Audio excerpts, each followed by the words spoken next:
I'm Jen, the canine behaviourist at Progression, and today I want to be talking to you about another part of puppies, so puppy biting and mouthing. As we've spoke about in previous videos about kind of how puppies' mouths change so rapidly and their teeth come in really quickly, I wanted to talk about the other things that will cause any biting or mouthing issues.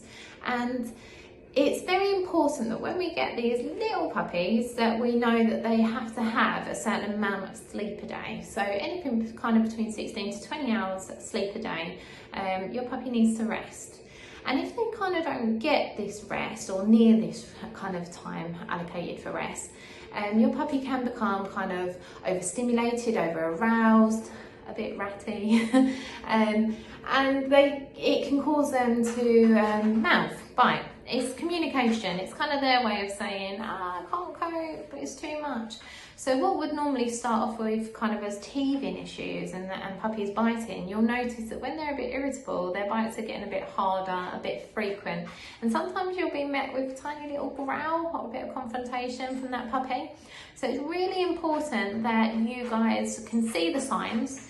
You can kind of intercept it before it happens. So if your dog has a certain time of night that suddenly they're a little bit crazier than normal, obviously be aware that dogs do have natural rises chemically inside them that causes them to be a bit over aroused in the evening.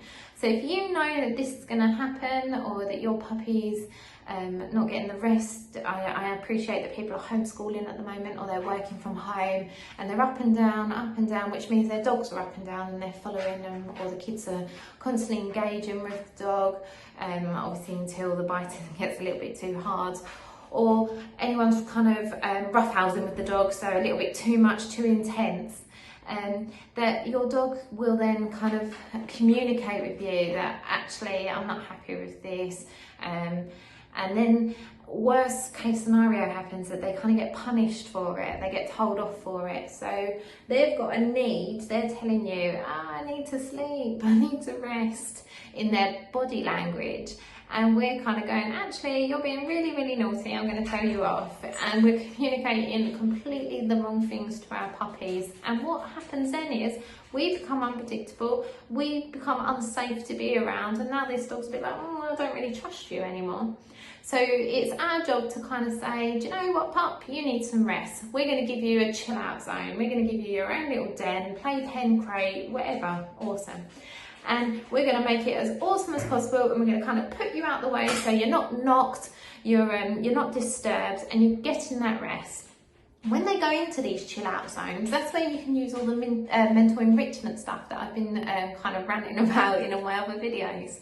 You can use your lick match, your Kongs. I have a great tip on Kongs that I'll be sharing in the next few videos. I'm just trying to kind of set it all up again because I don't have a puppy at the moment. I need to get all these puppy stuff out and actually show you a crate setup or a playpen setup. And it's a really good tip, but also yaks, pizzles, things like that, and they go in their chill out zone and they have time to themselves. They have time to chew and teeth and get all that out of the way. But then they kind of have that other time where it's, now I can just rest. The more that we kind of keep these puppies overstimulated and kind of on the go, the more likely is that they'll kind of carry that on. So we've got to make sure that they do get that time out. And also, when the world goes back to normal and everyone kind of goes back to work and school, your puppy's not left with this kind of major urge, like, where is everybody? That's then our opportunity to start building them up now, so that we don't have all these puppies that are craving attention throughout the day. So make sure your pup has somewhere safe to go. Make sure they have the enrichment stuff that they need. Make sure they're not kind of being pestered, or they're not being allowed to pester, because that's a big thing as well. If you're not supervising the puppy at all times, then the puppy needs to be somewhere safe. For toilet issues, just to make sure they're not eating anything they shouldn't, and to keep the children and other animals safe. So pop your dog in an area where they'll be safe, because your eyes can't be on them at the moment. And then you can kind of get on with things, but your puppy will also learn that I go here and I chill out. So as long as they're not being pestered and being allowed to pester others, then everything's awesome. And then make sure they've got a suitable outlet, so on their walks, you're making everything awesome and fun, and they're getting to sniff, so we're not taking them to overstimulating places full of traffic, loads of people, loads of dogs. We're building them up slowly. And so we're exposing them to things really slowly and gradually at distance. That appears, something great happens for you. That appears, oh my God, chicken party. So they're just my little tips for puppy biting.